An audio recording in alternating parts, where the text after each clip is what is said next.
때 주의 일을 보겠네.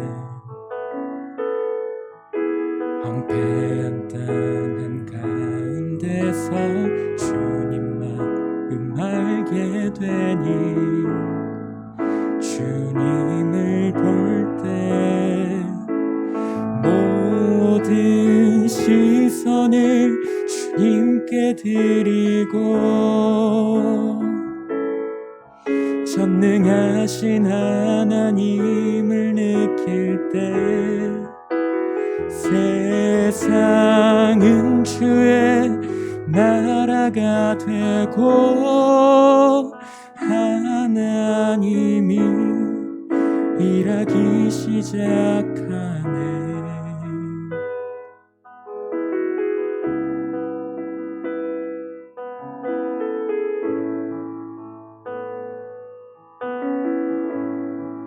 주님의 영광 임하네. 주 볼 때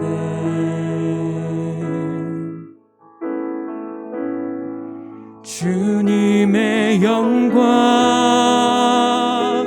임하네. 주 볼 때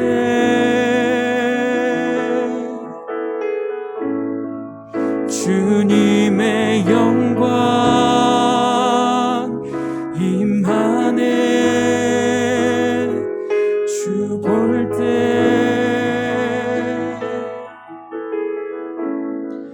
주님의 영광 임하네. 주 볼 때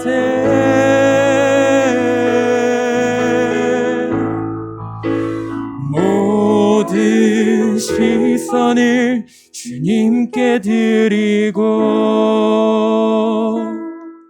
살아계신 하나님을 느낄 때 내 삶은 주의 역사가 되고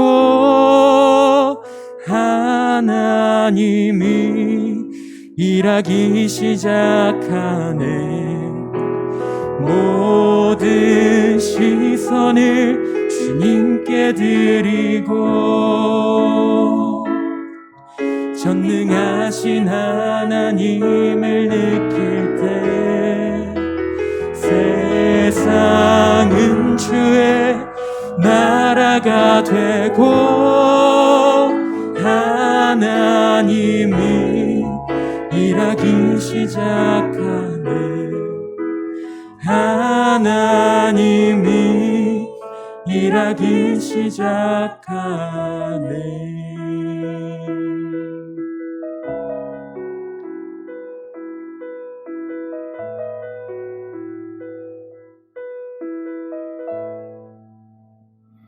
아멘.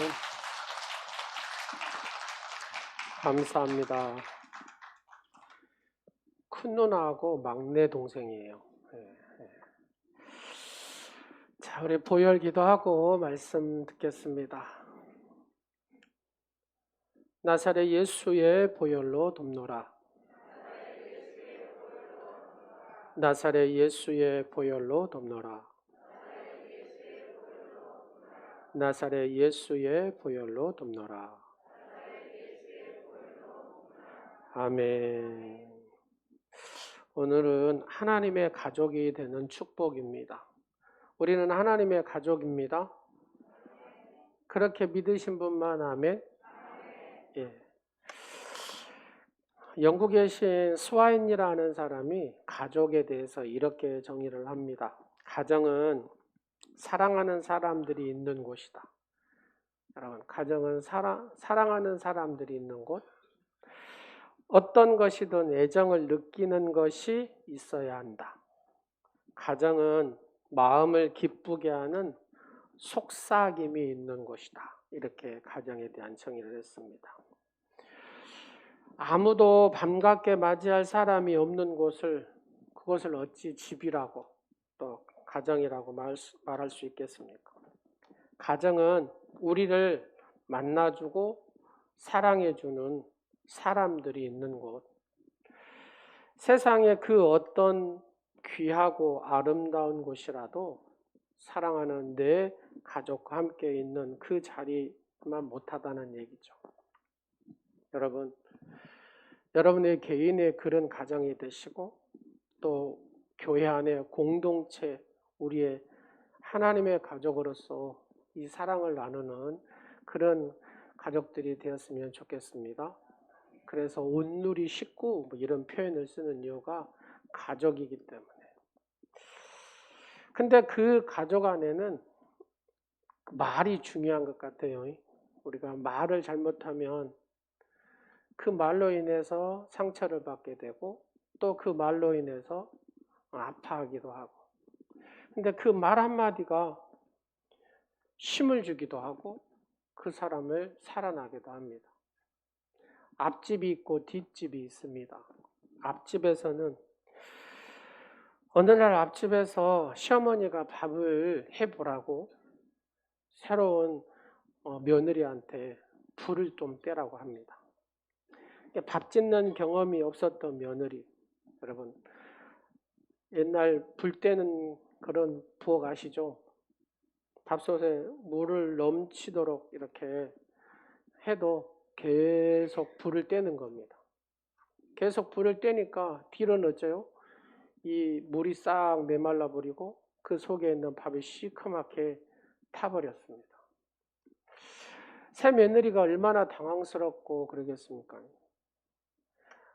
땅바닥에 주저앉아서 울고 있는데 시어머니가 그 며느리한테 이렇게 얘기를 하는 거예요. 얘야, 내가 물을 너무 적게 넣어서 이렇게 타버렸다. 미안하다 하면서 위로를 해주는 거예요. 옆에 시아버지가 이렇게 보더만 또 이렇게 시아버지가 얘기하는 겁니다. 얘야, 내가 부엌에 나무를 너무 많이 넣어가지고 네가 불을 많이 떼서 그렇게 됐구나. 그 책임이 내 책임이다 하면서 또 위로를 해주는 거예요. 남편이 또 이렇게 얘기를 하는 겁니다. 여보, 내가 물을 너무 적게 길러놔가지고 이것이 지금 밥이 타본 거라고. 그렇게 염려하지 말라고. 결국은 잘못은 누가 했는데요? 며느리가 경험이 없어서 태워버렸는데 시어머니나 시아버지나 남편까지 그 며느리 입장에서, 아내 입장에서 말을 해주고 위로해주고 격려해줬다는 얘기입니다. 근데 똑같은 상황이 벌어졌습니다. 뒷집에서 양조장을 하는데 여러분 술밥 만드는 거 아시죠? 술밥도 예전엔 다 솥에다가 불로 떼서 했습니다. 이 집도 새 며느리가 왔습니다. 며느라, 네가 불을 좀 잘 떼서 밥을 잘 해봐라. 근데 이 새 며느리도 경험이 없어가지고 막 불을 떼가지고 이게 여러분 부엌에 불 조절한 거 아세요? 막 잘 모르실 거예요, 어르신들 외에는. 이게 잘 뺐다 넣었다 이거를 잘 해야 되잖아요. 경험이 없는 이 며느리가 또 밥을 싹 태워버렸습니다. 시어머니가 와가지고 달려와가지고 막 욕을 하면서 뭐라고 하냐, 도대체 너는 시집 오기 전에 뭘 배웠냐 뭐 이렇게 하면서 또 어디까지요? 예, 친정까지 들먹이기 시작합니다. 근데 이제 그러지 않겠어요. 어머니 죄송해요. 뭐 제가 이렇게 하다 온 게 불을 경험이 없어서 뭐 이렇게 막 대꾸했지 않겠어요. 그러니까 시아버지가 또 이렇게 얘기합니다. 대드는 며느리한테 어디서 배운 버리장머리냐고. 네. 세 번째 남편이 가만히 있어야 되는데 그 남편이 또 속이 없어가지고 부모한테 대드냐고 막 자기 아내를 혼을 내줍니다. 여러분 한번 보십시오. 이거는 우리가 어떤 외화를 들고 비유를 두는 것은 그걸 갖다가 무엇이 어쩌냐 이걸 따지고자 하는 거 아니고 이 외화를 통해서 한 가지 교훈을 우리가 알아야 된다는 겁니다. 그리스도인의 가정은 어떤 언어를 사용해야 되는가 하는 거죠. 우리의 가정은 지금 어떤 언어를 사용하고 있느냐 하는 것입니다. 성경은 하나님께 영원히 영광을 돌릴 하나님의 가족 만드는 이야기가 여러분 성경 얘기입니다. 그러니까 하나님 가족 만드는 얘기예요. 그러니까 하나님은 우리가 태어나기 전부터 하나님 가족 만들기를 계획을 하신 것입니다. 그래서 하나님은 이 사람을요, 어떤 나무나 짐승이나 해와 달이나 이런 하나의 피조물로 만드신 것이 아니라는 겁니다. 그러니까 사람은 차원이 달라요. 이런 거하고 만들어진 거하고는 이 차원이 다른 것이 사람이라고 말입니다. 성경의 누가복음 3장 여러분 37절과 38절을 한번 보세요. 다 같이 읽겠습니다. 시작. 그 위는 무두셀라요, 그 위는 에녹이요, 그 위는 야렛이요, 그 위는 마하랄렐이요, 그 위는 가이난이요, 그 위는 에노스요, 그 위는 셋이요, 그 위는 아담이요. 그 다음에 그 위는 하나님이시니라. 여러분 아담 다음에 누구라고요? 여기에서 그 위라는 단어는 그의 아버지라는 뜻이거든요. 그의 아버지. 자, 아담 위에가 누구라고요? 하나님이라는 겁니다. 아담은 인간입니다. 성경에 The Son of God이라고 이렇게 번역하는데 바로 그의 아들로 우리를 창조하신 줄로 믿으시길 바랍니다. 얼마나 놀라운 말씀입니까? 여러분, 사람은 단순히 하나의 피조물이 아니라는 얘기입니다. 하나님은 우리를 뭘로요? 하나님의 가족으로 창조하신 줄로 믿으시기 바랍니다. 그러나 인간은 죄를 지음으로 인해서 하나님과 관계를 끊고 말았다 그 말입니다. 그러니까 하나님 아버지하고 우리 이제 이 아들, 이 자녀의 관계를 절연했어요. 절연. 그래서 성경은 말 그대로 전체적으로 66권 1189장 바로 이 말씀이 뭐냐면 구속의 드라마가 바로 이 성경의 내용입니다. 바로 이 끊어진 가족관계, 하나님과 우리의 이 가족관계의 회복에 대한 이야기가 성경의 전체적인 내용이라고 여러분들이 이해하시면 됩니다. 자, 성경에는 보면은 우리를 뭘로 표현한 하나님은 아들, 자녀, 양자의 영 뭐 이렇게 표현하거든요. 한번 보실래요? 이사야 1장 2절과 5절의 말씀을 보면 쭉 내용이 그렇습니다. 하늘이여 들으라, 땅이여 귀를 기울이라. 여호와께서 말씀하시기를, 그 다음에 뭐라 그래요? 내가 자식을 양육하였거든. 그러니까 하나님께서 택해서 자식을 양육하는데 그 자식들이 누구를 거역해 버렸어요? 하나님을 거역했다고 말입니다. 하나님을.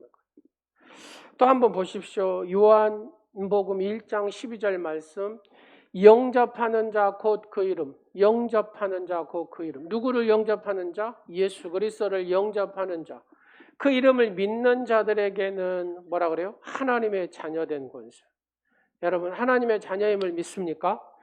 에베소서 1장 5절 말씀이다 그래요. 그 기쁘신 뜻대로 우리를 예정하사 예수 그리스도로 말미암아 자기의 뭐가요?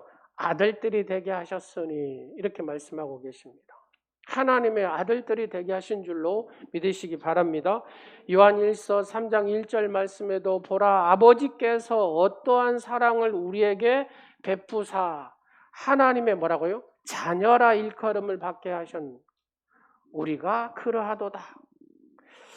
로마서 8장 15절 16절 말씀에 너희는 다시 무소하는 종의 영을 받지 아니하고 무슨 영을? 양자의 영을 받았으므로 우리가 누구를요? 하나님을 아빠, 아버지라고 부르죠. 참 번역을 이 부분은 참 잘한 것 같아요. 아버지 하면 좀 묵직하지만 아빠 하면 좀 어때요? 좀 다른 것 같죠? 더 친근감 느껴지잖아요. 자, 우리 다 같이 두 아버지를 불러보겠습니다. 아빠, 아버지, 시작. 예, 하나님, 아빠, 아버지 이렇게 불러보세요. 그렇습니다. 하나님 우리를 자녀로 생각하신다. 하나님의 가족으로. 우리가 그리스도를 믿을 때 하나님은 우리의 아버지가 되고, 그렇죠? 우리는 그분의 자녀라는 얘기입니다. 자, 그래서 우리는 하나님의 자녀이기 때문에 여러분과 여러분의 사이는 뭐가 되겠어요? 형제, 자매가 되는 것입니다. 그래서 우리는 한마디로 표현하면 뭐라고 하냐면 영적 가족이라고 합니다. 영적 가족. 할렐루야. 그렇습니다. 모든 사람이 다 그분의 자녀가 될 수는 있지만 그러나 아무나 그분의 자녀가 되지는 못한다는 겁니다. 그렇죠. 하나님의 가족이 되기 위해서는 반드시 새롭게 태어나야 됩니다. 새롭게 태어나. 이것을 다른 말로는 거듭남이라 이렇게 얘기합니다. 우리는 처음 세상에서 태어나서 서로 사람의 가족이 됐습니다. 박씨면은 박씨의 아들이라 그러죠. 그죠? 박씨의 아들. 이씨면 이씨의 딸이라 그런다. 이게 사람의 가족이다 그 말입니다. 그리고 다시 영적으로 한 번 더 태어나야 됩니다. 여러분 한 번 더 태어나셨어요? 몇 번 태어나셨어요, 여러분은? 저를 보시고 여러분 몇 번 태어나셨어요? 2번. 2번이에요. 한 번 태어났다고 하신 분은 아직 지금 거듭나지 않았다는 소리잖아요. 이게. 사람의 가족으로 태어나고 두 번째는 영적인 가족으로 태어나는 겁니다. 그래서 하나님의 가족이 된 줄로 믿으시기 바랍니다. 예수님과 니고데모라는 사람이 대화를 해요. 예수님이 이렇게 말씀하십니다. 사람이 거듭나지 아니하면 하나님 나라를 볼 수 없느니라. 이렇게 얘기하니까 니고데모가 예수님한테 이렇게 얘기합니다. 사람이 늙으면 어떻게 날 수 있습니까? 두 번째 다시 어머니 뱃속에 들어갔다 나와야 됩니까? 이렇게 얘기합니다. 그러니까 영의 세계를 모르니까 이렇게 얘기하겠죠. 여러분 거듭남이라는 것이 뭐냐면 성령으로 난 사람을 거듭남이라고 그래요. 그러면 성령으로 난 사람이 어떤 사람이냐? 우리가 죄사함을 받았고 새 사람이 되었다는 것을 믿는 겁니다. 여러분 죄사함을 받으셨습니까? 구속을 받으셨습니까? 새 사람이 되셨습니까? 그러면 이 새 사람이 된 사람이 어떤 사람이에요? 하나님과 친밀한 교제를 하는 사람이 거듭난 사람이에요. 하나님과 친밀한 교제를 하십니까? 하나님을 아버지라고 깊이 고백하십니까? 예. 거듭난 사람, 성령으로 난 사람, 이 거듭난 사람은 하나님의 말씀을 귀히 여기고 그 말씀에 순종하는 사람을 거듭난 사람이라고 합니다. 하나님 말씀하고 동떨어지게 사는 사람, 이 사람은 거듭난 사람이라고 하지 않습니다. 왜요? 거듭난 사람은 하나님 아버지의 그 말씀에 순종하는 사람이거든요. 사랑하는 여러분, 하나님과 깊은 대화 속에서 하나님과 친밀한 교제를 이루는 여러분 되시기를 간절히 축원합니다. 예수님께서 이 니고데모의 말에 의해서 이렇게 대답하십니다. 사람이 물과 성령으로 거듭나지 아니하면 하나님 나라에 들어갈 수 없느니라. 육으로 난 것은 육이고 성령으로 난 것은 영이니라. 내가 내게 거듭나야 하겠다는 말을 귀히 여기지 말라라고 얘기합니다. 물과 성령으로 거듭났다는 것은 이 물은 회개를 통해서 외적인 표식을 나타내는 세례의식을 얘기하는 것이 여기서는 물입니다. 물.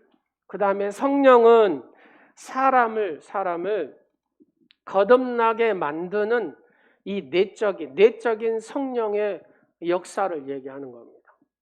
그러니까 물과 성령으로 우리가 반드시 회개의 열매를 맺는 삶. 그렇죠. 내가 예수님 잘못했습니다 하고 회개했으면 그 회개에 합당한 열매를 맺어야 되는데 그 회개에 합당한 열매는 뭐냐면은 내적으로 성령의 역사하심 속에서 성령의 아름다운 열매를 맺고 사는 삶을 얘기하는 것입니다. 그래서 너희가 물과 성령으로 거듭나지 아니하면 하나님 나라에 들어갈 수 없다는 말이 여기에 있습니다. 여러분 회개를 통해서 세례를 받으셨습니까? 여러분 성령의 세례를 받으셨습니까? 성령 안에서 순종하고 사십니까? 그렇습니다. 이게 물과 성령으로 거듭난 성도의 삶이고 하나님의 가족이다 그 말입니다. 여러분 하나님의 가족이 될 수 있는 방법이 딱 한 가지가 뭐예요? 예수님을 믿는 거잖아요. 예수님을 내가 지정으로 하나님 전심으로 내가 그 예수님을 믿는 거예요. 믿어야 우리가 하나님의 가족이 되는 줄로 믿으시기 바랍니다. 그래서 이 가족이 그만큼 하나님 믿는다는 것이 그만큼 중요하고 하나님 믿는 가정이 그만큼 중요하다는 겁니다. 여러분 독일의 유명한 철학자인 헤겔이요. 세계 정신사에서 가장 큰 영향력을 끼친 민족이 누굴까 하고 그가 공부를 했답니다. 그리고 책을 썼어요. 그런데 연구를 해보니까 자기가 가장 싫어하는 유대인들이라는 거. 유대 민족이 가장 세계 정신사에 큰 영향을 끼쳤다는 겁니다. 그러면 유대인들의 이 세 가지 특징이 뭐냐? 잘 들어보십시오. 안식일 제도가 있더라는 겁니다. 안식일 제도. 첫 번째, 안식일 제도라는 것은 주일날 하나님 앞에 뭐 한다는 소리예요? 예배하는 민족이다 그 말입니다. 쉽게 얘기해서. 두 번째는 뭐냐면 회당 제도라는 겁니다. 여러분, 그 예수님이 사역을 하셨던 그 가버나움에 가면은 예수님 당시에 회당이 그 터하고 돌멩이가 그대로 있습니다. 그러니까 예수님이 가신 곳에는 거기에서 저희 하나님의 말씀이 강론하는 것이 있었다는 겁니다. 세 번째는 뭐냐면 가장 중요한 거 유대인 하면은 뭐죠? 가정교육이잖아요. 이 가정제도입니다. 가정제도. 자, 한번 보십시오. 안식일, 해당제도, 가정. 이게 결국은 이 세 가지를 하나로 딱 이렇게 묶어놓으면 뭐죠? 하나님을 섬기는 가정. 그거잖아요. 하나님을 섬기는 가정. 그러면 이들이 세계 역사에서 이런 정신사에서 가장 영향을 끼친 민족이 될 수 있었던 것은 하나님의 가정이었다는 겁니다. 하나님을 섬기는 가정이었다는 겁니다. 여러분, 하나님을 섬기는 가정. 성경에 보면 여호와를 경외하는 가정, 여호와를 경외하는 가정, 여호와를 경외하는 가정 이런 내용이 쭉 나오잖아요. 여호와를 경외하는 가정은 하나님께서 뭘 주신다고 그래요? 복을 주신다고 그러잖아요. 시편 128편의 말씀을 쭉 보면은 여호와를 경외하는 가정은 그 길을 걷는 자마다 복을 주시고 여호와를 경외하는 가정은 그가 수고한 대로 먹게 하시고 형통케 하시고 여호와를 경외하는 가정은 그 가정이 복을 받는다라고 언약하셨다고 말해요. 언약, 약속하셨다고 말해요. 여러분, 하나님을 경외하는 민족이 되시기를, 여호와를 경외하는 가정이 되시기를 간절히 축원합니다. 그러니까 여호와를 경외한다는 것은 예배하는 자세부터가 다른 거예요. 예배하는 자세. 여러분이 생각해도 그러지 않겠어요. 여러분, 어떤 사람을 하나님이 사랑하시겠습니까? 예배하는 그 모습 속에서 예배하는 사모하는 모습, 간절히 하나님 갈망하는 모습, 하나님 그걸 기뻐하시지 않겠어요? 그래서 내가 예배하는 그 모습 하나하나가 이것이 전부 다 여호와를 경외하는 모습이다고 말입니다. 그 사람에게 하나님 복을 주신다는 얘기잖아요. 여러분, 하나님을 경외하는 그 모습이 여러분에게 있기를 간절히 축원합니다. 여러분의 가정이 하나님의 그 복을 받기를 간절히 축원합니다. 그러니까 교회의 역사를 봐도 성경 말씀의 역사를 봐도 하나님을 경외하고 복을 받지 못한 가정은 한 가정도 없다고 말입니다. 하나님을 경외하는 가정에 되어서 하나님께서 약속하신 이 언약의 복들을 여러분의 가정이 그 복을 받기를 간절히 축원합니다. 하나님을 쉽게 생각하면 안 돼요. 이것은 하나님 말씀을 욕으로 생각하는 거거든요. 하나님 말씀을 귀히 여기십시오. 바로 귀히 여기는 가정 위에, 귀히 여기는 그 삶에 하나님께서 복을 주십니다. 자, 한번 보십시오. 병실에서 한마디로 호스피스 병동이 20년 동안 그 간호사역 하셨던 한 분이 남긴 글입니다. 20년 동안 지켜보니까 생애 마지막 길에서 수많은 사람들이 죽어가는데 그 남기는 말을 가만히 종합해 본 거예요. 그 사람들이 나는 더 좋은 집에서 내가 살았으면 좋았을 걸. 내가 더 좋은 차를 샀으면 좋았을 걸. 내가 돈을 더 많이 벌었으면 좋았을 걸. 그렇게 고백할 줄 알았는데 한 사람도 그렇게 고백한 사람이 없더랍니다. 근데 이 마지막의 생의 마지막 말들이 정말로 소박하고 단순한 말. 그 말들이 뭐냐면요. 내 아이들과 더 많이 놀아줄 텐데. 내 아이들과 함께 더 여행을 많이 다녔을 텐데. 내가 좀 더 많은 시간을 가족과 함께 보냈을 텐데. 이런 얘기다 그 말입니다. 생의 마지막 말이 그런 얘기예요. 여러분 개인의 가정에서도 마찬가지입니다. 한마디로 교제잖아요. 교제. 그러잖아요. 내 자녀들과의 교제, 우리 식구들과의 교제. 교회의 공동체, 우리는 하나님의 가족이잖아요. 교회 안에서의 이 교제가 그만큼 중요하다는 얘기입니다. 영적인 교제. 내 셀 식구들과 더 교제했었으면 더 좋았을 텐데. 이런 얘기잖아요. 우리 교회 식구들과 더 교제했었으면, 우리 어르신들과 더 교제했으면, 우리 젊은이들과 더 교제했으면 좋았습니다. 우리 청년들과, 우리 중고등부, 우리 아이들하고 교제했으면 더 좋았습니다. 바로 그런 얘기다 그 말입니다. 왜요? 가족이기 때문에 그렇습니다. 가족이기 때문에. 여러분 마지막 생에 내가 이렇게 아름다운 교제를 하고 내 가정에서나 교회에서도 이런 아름다운 교제를 하고 역사에 길이 남는 온누리교회 역사들이 되시기를 간절히 축원합니다. 어떤 집사님이 그랬어요. 제가 중학교, 고등학교 다니면서 장로님한테 얻어먹고 밥 사준 거. 그러니까 나도 뒤로 돈 벌어서 그거 해야 쓰겠다. 그 마음 먹고 한다는 거예요. 여러분 그런 아름다운 추억이 없습니까? 그러면 아이들한테 그런 추억을 만들어 주십시오. 여러분들이. 내가 어렸을 때 예수를 안 믿어서 그런 추억이 없으면 아이들한테 그런 추억을 여러분들이 만들어 주세요. 야, 국밥 먹으러 가자. 집사님이 사줄게. 장로님이 사줄게. 권사님이 사줄게. 이 추억을 만들어 주시라는 겁니다. 이게 가족이니까 말이에요.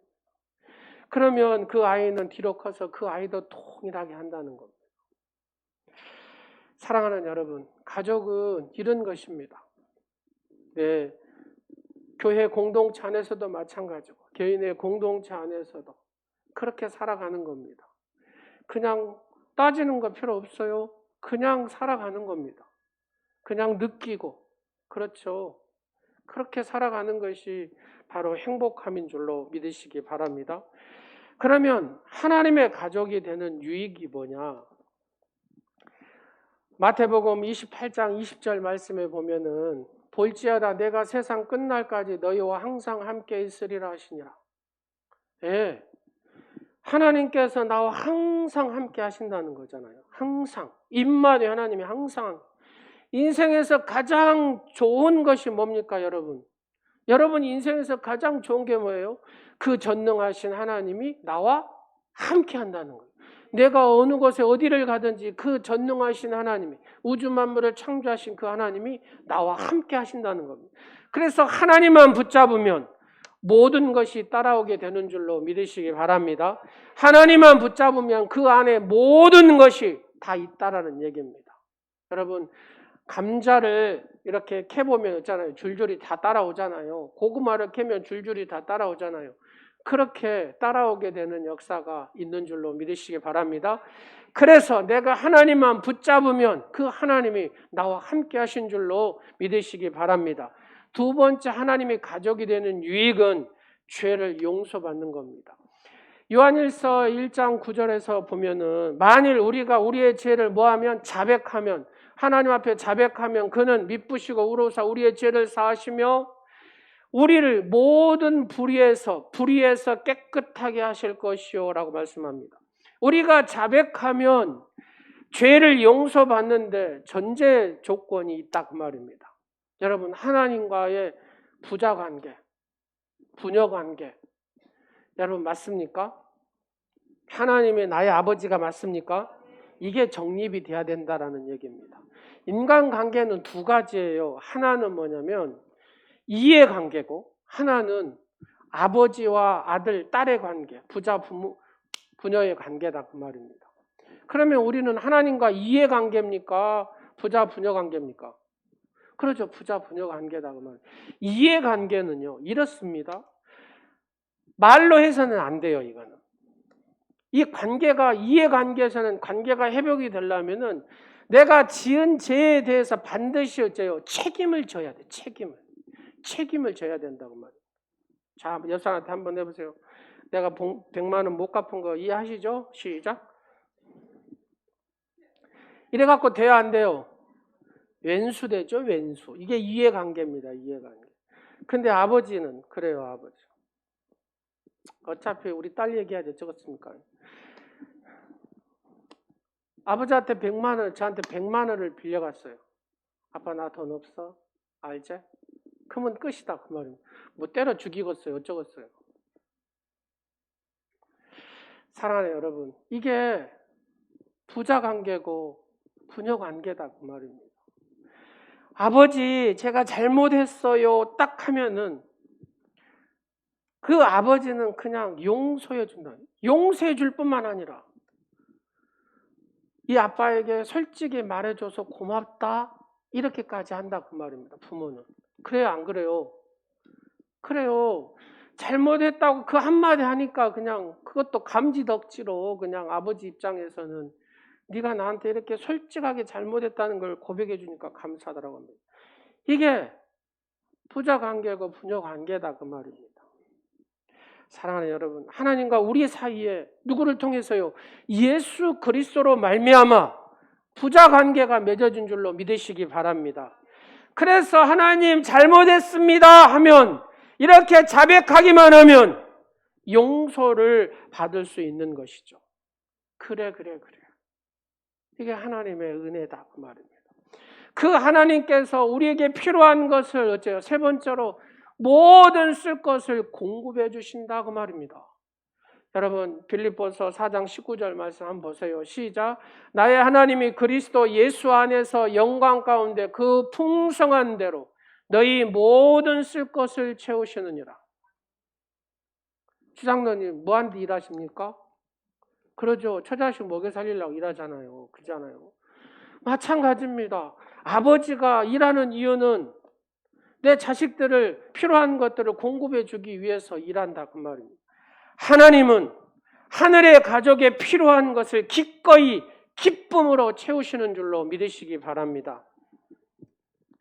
네 번째로 하나님의 가족의 유익은 유업을 있게 하는 겁니다. 갈라디아서 4장 7절 말씀에 그러므로 내가 이후로는 종이 아니요 뭐라 그래요? 아들이니 내 자녀이니 아들이면 하나님으로 말미암아 무엇을요? 그 유업 상속을 받을 자니라. 아버지의 상속을 누가 받아요? 자식이. 베드로전서를 보겠습니다. 베드로전서 1장 4절 썩지 않고 더럽지 않고 쇠하지 아니하는 유업을 있게 이어주게 한다라고 합니다. 곧 너희를 위하여 하늘에 간직하신 것이라. 할렐루야. 하나님의 이 복으로 사시기를 간절히 축원합니다. 하나님의 복이 여러분의 믿음의 가문이 쭉 이어져서 대대로 이 복을 받는 가정들이 되시기를 간절히 축원합니다. 하나님의 가정은 말씀으로 회복이 됩니다. 하나님의 사람들은 말씀으로 하나님의 역사를 이룹니다. 우리 이집사님 부부가 있는데 그 부부가 싸움을 했어요. 근데 이제 여집사님이 한 성깔해요. 한 성깔. 근데 남자 집사님, 이집사님은 무지하게 순해. 그러니까 싸움하면은 여집사님 부인은 누워버려 그냥 집에서. 주일날 예배 안 나와. 이제 주일 예배 드리고 나서 오후에 싸웠어요. 근데 그 교회는 저녁 예배를 드렸나 봐요. 부인 여집사님이 싸움해가지고 그냥 이불 속에 들어가 버렸어요. 여집사님은 이불 속에 있고 순한 이집사님만 주일 저녁 예배를 참석했습니다. 근데 남편이 예배를 드리고 오면서 꽃다발을 이렇게 사가지고 온 거예요. 여보 풀어 하면서 꽃다발을 이렇게 주는 거예요. 그러니까 부인 입장에서 눈 녹듯이 싹 녹아버리지 않겠습니까? 그래서 당신 웬일이야? 이런 일이 없는데 그러면서 이 여집사님이 머리를 다 굴리기 시작합니다. 분명히 목사님 설교가 하여튼 기가 막힌 설교를 하셨는가 보다. 아내를 사랑하라. 이런 생각을 합니다. 아내를 사랑하라. 그런데 그대로 가만히 있었으면 좋았을 텐데 또 이 여집사님이 목사님한테 전화를 해요. 목사님, 우리 이집사님이 은혜를 받아가지고 이렇게 꽃다발을 이렇게 가져왔다고 하면서 어제 저녁 설교가 아내를 사랑하사였나 봅니다. 그렇게 물어보는 거예요. 아내를 사랑하라. 이게 목사님 거짓말 못 하잖아요. 아니라고. 원수를 사랑하라 했다고. 여튼 이렇든 저렇든 여러분 중요한 것은 그잖아요. 사랑하면 되는 거예요. 사랑하면. 예수 믿는 사람은 예수 믿는 가정은 말씀으로 회복되는 줄로 믿으시기 바랍니다. 그래서 우리가 말씀 안에 사는 이유가 바로 여기에 있습니다. 자, 우리가 받을 유업은 어떤 것이냐? 그렇죠. 영원히 하나님께서 우리와 어째요? 함께 하신다는 겁니다. 그래서 데살로니가전서 4장 17절에 이렇게 얘기합니다. 그 후에 우리가 살아남은 자들도 그들과 함께 구름 속으로 끌어올려 공중에서 주를 영접하게 하시리니, 그 다음에 뭐라 그래요? 그리하여 시작 우리가 항상 주와 함께 있으리라. 할렐루야. 항상 우리가 주님과 함께 있는 줄로 믿으시기 바랍니다. 그러면 이걸로 끝나냐? 예수 믿었으면 우리는 또 어떻게 해요? 예수님처럼 변화되는 것이잖아요. 고린도후서 3장 18절 한번 보겠습니다. 시작. 우리가 다 수건을 벗은 얼굴로 거울을 보는 것 같이, 그 다음에 주의 영광을 보매 그와 같은 여러분 누구와 같은? 예수님과 같은 형상으로 변화하여 영광에서 영광에 이르니. 자, 예수님의 형상으로 변화되는 것이 뭐예요? 예수 믿는 사람입니다. 예수님의 성품을 닮아가는 것이 예수 믿는 사람입니다. 할렐루야. 옆 사람 한번 봐보세요. 예수님으로 완전히 변화되고 있는가를. 자, 한번 같이 하겠습니다. 완전히 변화되어가는 모습이 보이네요. 그죠? 예, 세 번째로 보니까 우리가 받은 유업은 내 안에 모든 아픔과 죽음과 고통에서 자유로워진다는 겁니다. 우리가 잘 아는 요한계시록 21장 4절 말씀 보겠습니다. 시작. 모든 눈물을 그 눈에서 닦아주시니 다시는 사망이 없고 애통하는 것이나 곡하는 것이나 아픈 것이 다시 있지 아니하리니 처음 것들이 다 지나갔음이니라. 아멘. 이거는 누구에게만 주어진 복이에요? 하나님의 가족에게만. 하나님 가족에게만 주어진 복인 줄로 믿으시기 바랍니다. 근데 하나님은 또 그걸로 끝내는 게 아니라 상급도 주신다 그래요. 상급도. 자, 고린도전서 3장 8절 시작. 심는 이와 물 주는 이는 한 가지나 각각, 그 다음 뭐라고요? 자기가 일한 대로, 자기가 헌신한 대로, 자기가 충성하는 대로, 자기가 하나님 앞에 심는 대로 뭘 준다고요? 자기의 상을 받으리라. 우리의 각자에게 상이 임한 줄로 믿으시기 바랍니다. 여러분에게 주어진 상들이 아마 천국에 가도 다를 거예요. 내 상이 다르고 여러분 상이 다르고 다 상이 다를 거라는 겁니다. 예, 각자 하는 대로 일하는 대로 하나님이 상을 주신다고 하잖아요. 저보다도 더 큰 상을 받는 여러분 되시기를 간절히 축원합니다. 그렇죠? 아멘. 시원찮. 저보다 더 큰 상을 받으시는 여러분 되시기를 간절히 축원합니다. 자, 다섯 번째는 그리스도의 영광을 함께 나누는 겁니다. 그리스도의 영광을 함께 나누는 것. 로마서 8장 17절 시작. 자녀이면 또한 상속자 곧 하나님의 상속자요 그리스도와 함께 한 상속자니 우리가 그와 함께 영광을 받기 위하여 뭣도요? 고난도 함께 받아야 할 것이니라. 여러분 영광이 있으려면 반드시 뭐가 있어야 돼요? 고난이 있어야 돼요. 부활이 있으려면 뭐가 있어야 돼요? 십자가가 있어야 된다 그 말입니다. 그래서 우리가 고난을 받는 게 뭐예요? 한마디로 얘기하면 예수 복음을 전하는 것이잖아요. 예수님 전하다가 고난당하죠. 우리가 고난당할 일이 뭐 있어요? 그죠? 부부 안에서도 안 믿는 남편이 있으면 예수 믿고 예수 이 복음을 전하다가 고난당하잖아요. 우리가 예수님의 복음을 전하다가 고난을 당하잖아요. 그래서 성도는 산속에 들어가서 사는 게 아닙니다. 여러분 뒤로 혹시 뭐 전원주택에 혼자 저기 들어가서 살고 이런 거 하지 마세요. 이거는 그리스도인의 삶이 아니에요. 그리스도인의 삶은. 그리스도인은 삶의 현장에서 그 현장에서 복음을 전하면서 사는 것이 그 삶으로 예수 그리스도의 빛과 소금을 나타내는 삶이 바로 그리스도의 삶인 줄로 믿으시기 바랍니다. 그리스도의 영광을 함께 나누는 삶이 돼야지. 산속에 혼자 있으면 누구한테 나눠요? 영광을. 못 나누잖아요. 그러니까 내가 지금 함께 하는 삶에서 나누는 겁니다. 여러분 유명한 수도사가 있어요. 이 수도사의 그 일기를 쭉 보면은 야, 사람이 이렇게도 살 수 있구나. 그러니까 세상과 등지고 옛날에는 다 수도사들이 저기 사막 가가지고 굴 파가지고 거기서 그냥 기도하고 이렇게 살았잖아요. 말씀 보고. 왜요? 그냥 거룩하게 살아보겠다는 거잖아요. 쉽게 얘기해서. 그냥 때묻지 않게 거룩하게. 그 사람 중에 유명한 수도사가 안톤이라는 사람입니다. 안톤이라는 사람. 이 안톤이라는 사람이 하루는 기도를 하고 있는데 천사가 나타났습니다. 안톤이요. 알렉산드리아. 저 알렉산드리아는 이집트에 있는 거예요. 알렉산드리아에 가면 구두 수송공이 있는데 안토니아 당신보다도 더 경건한 생활을 한단다. 이렇게 얘기를 하는 거예요. 천사가. 그러니까 이 경건 생활에 욕심 있는 이 안토니가 궁금하지 않겠어요? 그래서 굴에서 나와가지고 정말로 알렉산드리아까지 가가지고 구두 수송공을 찾아갔답니다.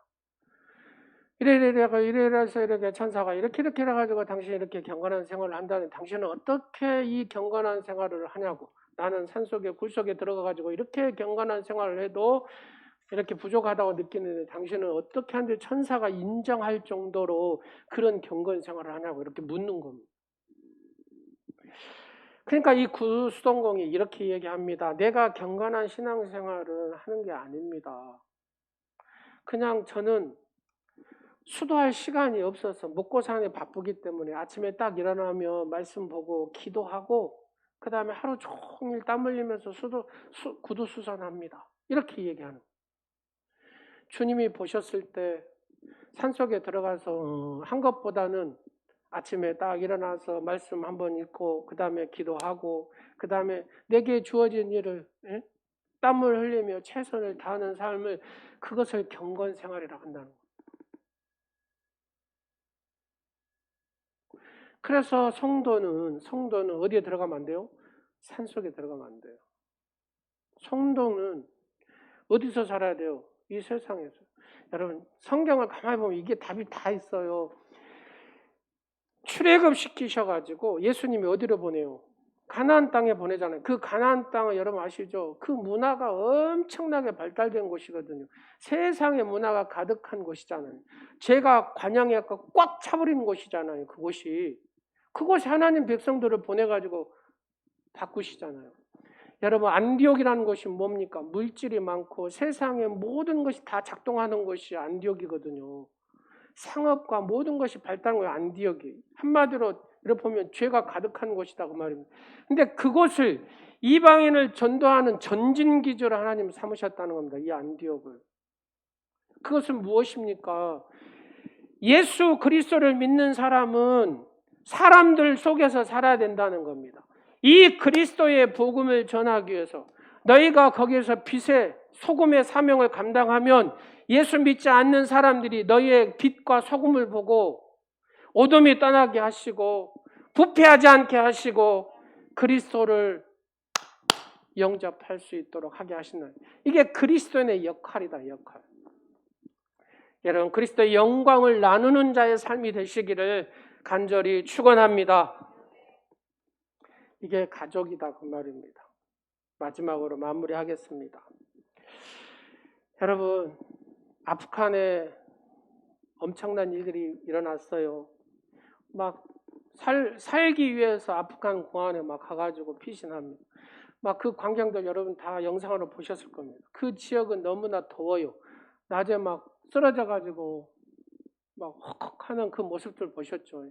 근데 반대로 또 저녁에는 추워요. 그 공항을 못 떠나는 겁니다. 왜요? 죽을까 봐. 그런데 미군이 쭉 있어요. 미군이 있는데 그 공항에서 총을 딱 들고 있습니다. 총을. 근데 미국 막 비행기가 우리나라 비행기도 갔잖아요. 비행기를 하는데 어떤 사람만 태워주느냐 이거예요. 자 한번 보십시오. 공부 많이 했다고 이 사람 비행기 태워줍니까? 아니에요. 인물이 잘생겼다고? 아니면 예쁘다고? 돈이 많다고? 지위가 높다고? 아니에요. 흑인이라고? 백인이라고? 황인종이라고? 나이가 많다고요? 나이가 적다고 불쌍해서? 돈이 많다고요? 돈이 없다고요? 아니에요. 이런 거 상관하지 않아요. 중요한 것은 미국의 여권이 있느냐 없느냐. 미국의 신분증이 있느냐 없느냐 이거예요. 우리나라도 그거 있잖아요. 비행기 갔는데 한 사람 다시 돌려보냈다고 하잖아요. 그 사람은 어째요? 우리나라하고 이렇게 뭐 기여자도 아니고 하니까 그냥 어떻게 왔다가 타본 것 같아요. 다시 돌려보냈다고 하잖아요. 하나님의 나라는 하나님 가족만 들어갈 수 있다고 말합니다. 천국의 시민권을 가진 자만이 들어갈 수 있다고 말합니다. 이번 여러분 추석 명절에 여러분들이 정말로 빛과 소금의 역할을 잘해서 천국을 나만 가는 게 아니라 내 아들, 딸들도 보내고 내 부모도 보내고 다 같이 가야 되지 않겠어요? 그 역할을 아름답게 잘하는 하나님의 가족으로 잘 초청해서 만드는 그런 시간들이 되시기를 간절히 축원합니다. 기도하겠습니다. 좋으신 아버지 하나님, 하나님 자녀로 삼아주셔서 감사합니다. 하나님의 딸로 하나님의 아들로 삼아주셔서 감사합니다. 하나님의 귀한 말씀 은혜 안에서 살게 하시고 자로나 우로나 치우치지 않게 하시고 하나님의 가족으로서 복된 삶을 살아가는 오늘이 모든 지체들이 되게 하여 주옵소서. 그리하여 그리스도의 영광을 함께 나누는 하나님의 가족의 삶을 살게 하옵소서. 예수님의 이름으로 기도드립니다. 아멘.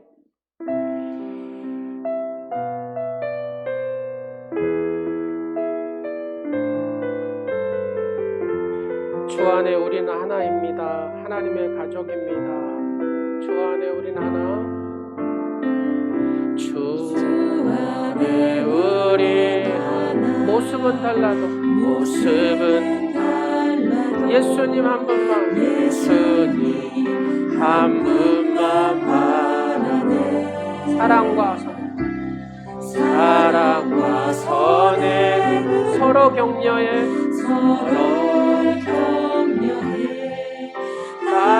따스함으로 모두 먹으리 주님 우리 안에 함께 하시니 형제 자매의 기쁨과 슬픔 느끼네 내 안에 있는 주님 모습 보네 그분 기뻐하시네 주님 우리를 통해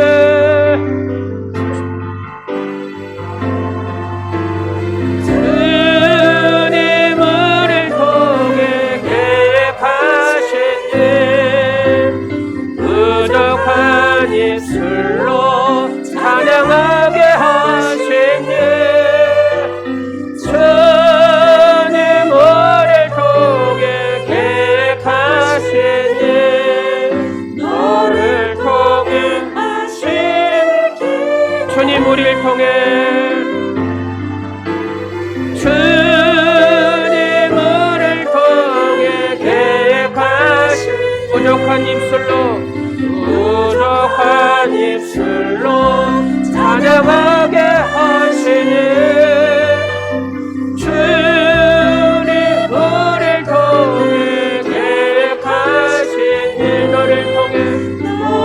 통해 하신 일 기대네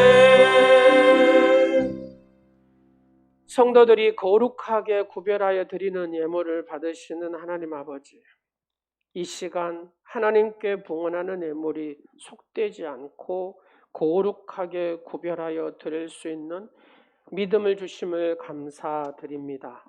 우리가 비록 육신으로 인하여 돈일지라도 타락한 마음으로 예물을 드리면 하나님의 이름을 욕되게 할 것이라는 것을 깨닫고 하나님께서 받으실 만한 깨끗한 예물이 되도록 성별하여 주시옵소서.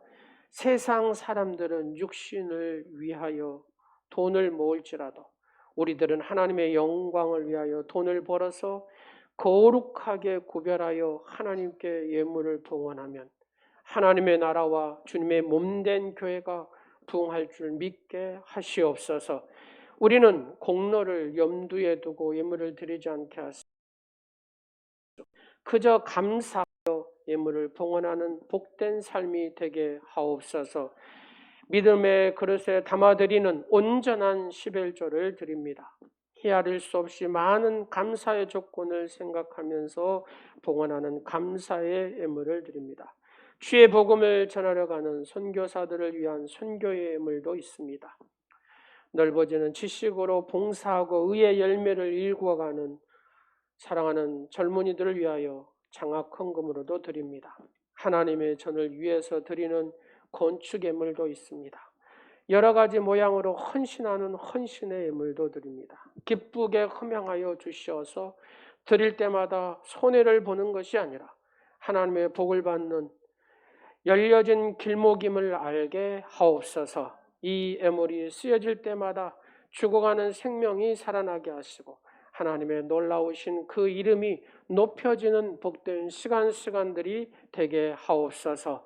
아버지, 사랑하는 성도들 가운데 은혜를 더하여 주시옵시고 야베스에게 허락하신 아버지 그의 삶에 복의 복을 더하여 주시옵시고 모든 지경을 넓혀 주시옵시고 환난에서 벗어나 근심이 없는 하나님의 복을 누리는 오늘 이 지체와 오늘 예배하는 사랑하는 모든 성도들이 되게 하옵소서.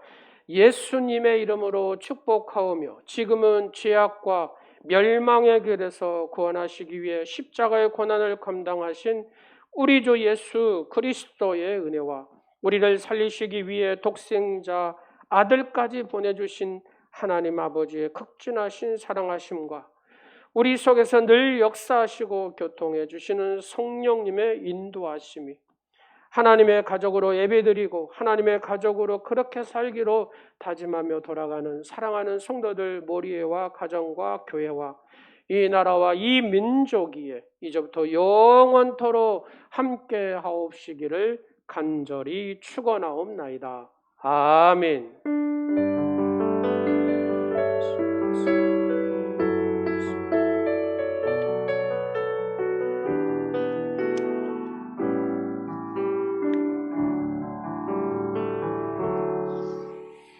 하나님께 영광의 박수 드리겠습니다.